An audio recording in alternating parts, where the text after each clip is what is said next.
смерти более полусотни украинских военных. После взрыва в колонии Еленовки виновата Россия. Об этом заявляет в своем расследовании агентство Associated Press, ссылаясь на неопубликованный доклад ООН и показания очевидцев, пленных, которые вернулись в Украину.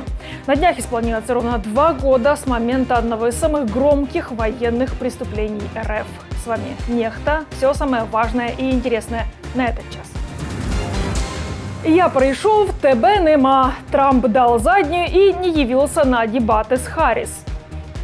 Чистки в Минобороны РФ продолжаются, ну а Песков признается в стремительном вымирании россиян. С чего бы это?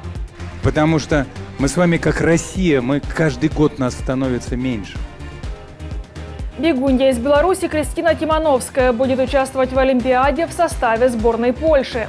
Я бы хотела поднять флаг Беларуси, но не тот, который сейчас там является официальным. Доброе утро, дорогие подписчики! Не проходите мимо, если вы нас смотрите сейчас, поставьте лайк этому видео. Главное, об этом не забудьте, так наше видео YouTube покажет еще большему количеству людей. Ну а мы вырываемся в новости. Команда 45-го президента США Дональда Трампа отказалась от дебатов с вице-президентом Камалой Харрис после того, как кандидат от Демократической партии вызвала представителя республиканцев на запланированную ранее очную встречу. Тем временем опрос New York Times говорит о том, что поддержка у возможных кандидатов почти равная среди избирателей. Трамп опережает Харрис всего на 2% среди зарегистрированных избирателей и на 1% среди всех избирателей. Кроме того, Барак и Мишель Обама заявили о поддержке кандидатуры Камалы Харрис в предвыборной гонке, пообещав сделать все возможное для ее победы.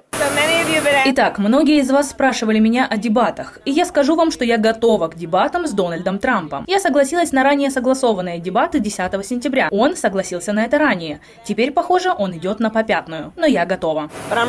Евросоюз объявил, что выделяет Украине 1,5 миллиарда евро доходов от замороженных российских активов. Об этом написала глава Еврокомиссии Урсула фон дер Ляйен в своем Твиттер. Средства пойдут на оборону и восстановление Украины. Совет ЕС одобрил решение о передаче Украине доходов от замороженных российских активов Центробанка в мае этого года. ЕС поддерживает Украину. Сегодня мы переводим 1,5 миллиарда евро, полученных от иммобилизированных российских активов, на оборону и восстановление Украины. Нет лучшего символа или применения для денег Кремля, чем сделать Украину и всю Европу более безопасным местом для жизни. Ранее глава МИД Чехии Ян Липавский заявил, что в этом году Украина может получить около 3 миллиардов евро, причем 90% этих денег пойдет на военную поддержку Киева. В ЕС, напомню, находится 260 миллиардов евро замороженных российских активов. Те замороженные активы за этот год мы получим от них 2,5 миллиарда. Там, в принципе, сгенерят они, по-моему, 4 миллиарда. В дальнейшем, чем дальше, тем больше за год они, ожидается, будут генерировать. Там, про 5-6 миллиардов долларов в год. Можно получать это каждый год, а можно объединить все в один пул будущих денежных потоков, выпустить специальный финансовый инструмент под эти будущие доходы и сгенерировать таким образом за один год эти 50 миллиардов, которые пойдут Украине. У нас в следующем году снова будет дефицит бюджета, который, скорее всего, будет на уровне 37 миллиардов долларов, как в этом году, или больше, 40 условные, и нам нужно каким-то образом этот дефицит бюджета перекрывать. Вот, собственно говоря, благодаря политическому решению об этих 50 миллиардах мы уже знаем, что в следующем году мы сможем это профинансировать, дефицит бюджета, за счет вот этих российских активов. Наша команда существует благодаря вам. Поддержите ее, чтобы мы могли продолжать нашу работу. Чистки в Минобороны РФ продолжаются. Генерала Дмитрия Булгакова задержала ФСБ по делу о коррупции. Сейчас он находится в СИЗО. Булгаков отвечал за материально-техническое обеспечение. Пропагандисты сообщили, что в войсках была создана система поставки некачественного питания по завышенной стоимости, а генерал получал откаты. Ранее были задержаны еще 4 высокопоставленных чиновника Минобороны: бывший замглавы Минобороны Тимур Иванов, начальник Главного управления кадров Минобороны Юрий Кузнецов, бывший командующий 58-й армией Иван Попов и начальник начальник Главного управления связи Минобороны РФ Вадим Шамарин.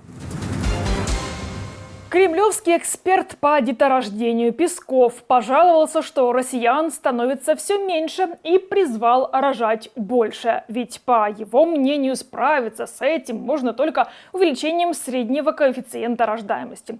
Что ж стало причиной стремительного падения демографических показателей, рупор Кремля умолчал. Видимо, позабыл о так называемой СВО. Мы с вами как Россия, мы каждый год нас становится меньше. Мы живем в самой большой стране мира, а нас каждый год становится меньше. А справиться это можно только увеличением среднего коэффициента рождаемости. Он у нас сейчас находится на страшно низком уровне, 1,4. Это сравнимо с европейскими странами, с Японией и так далее, но это катастрофически для будущего нации. Евгения Серебрякова, которого подозревают в подрыве автомобиля офицера ГРУ в Москве, доставили в Россию. Накануне его задержали в Турции, и та, и глазом не моргнув, отправила его в Россию.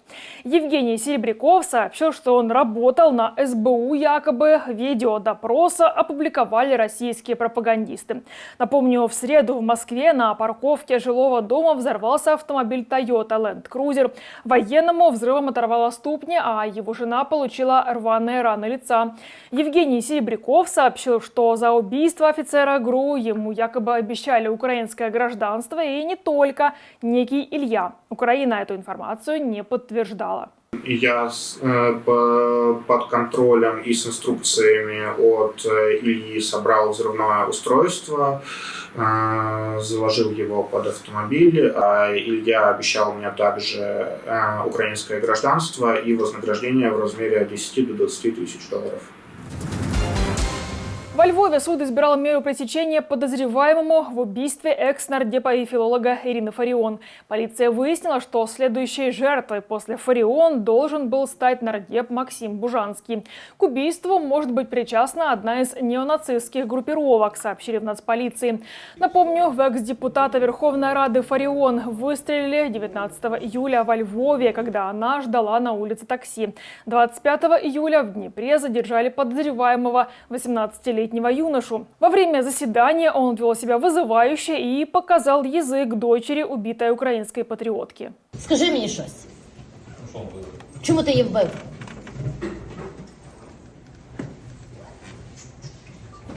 Чому ти вбив її? Що вона тобі зробила? Який час? В тебе часу нема. Ти будеш гнити в тюрмі. Ні. Чому ти її вбив? Чому ти її вбив, я тебе питаю?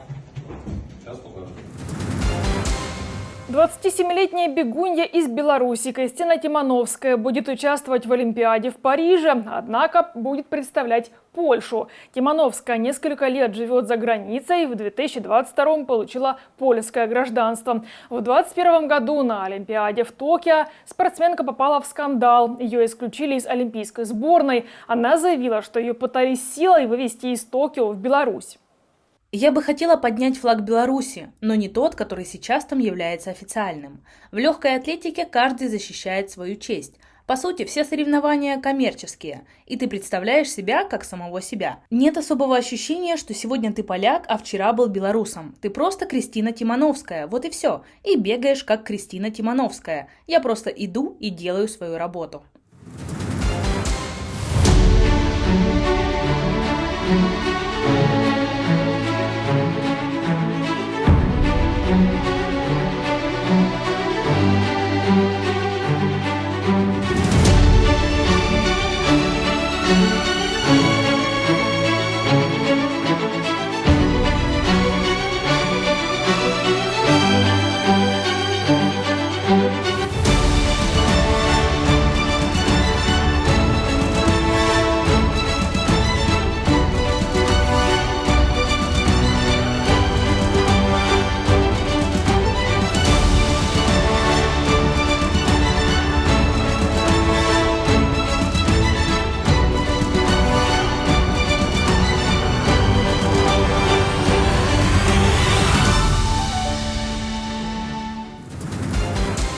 Друзья, большинство из наших просмотров не монетизируются. А независимая команда Нехта, ведущие, редакторы, монтажеры, дизайнеры работают исключительно благодаря вашей поддержке.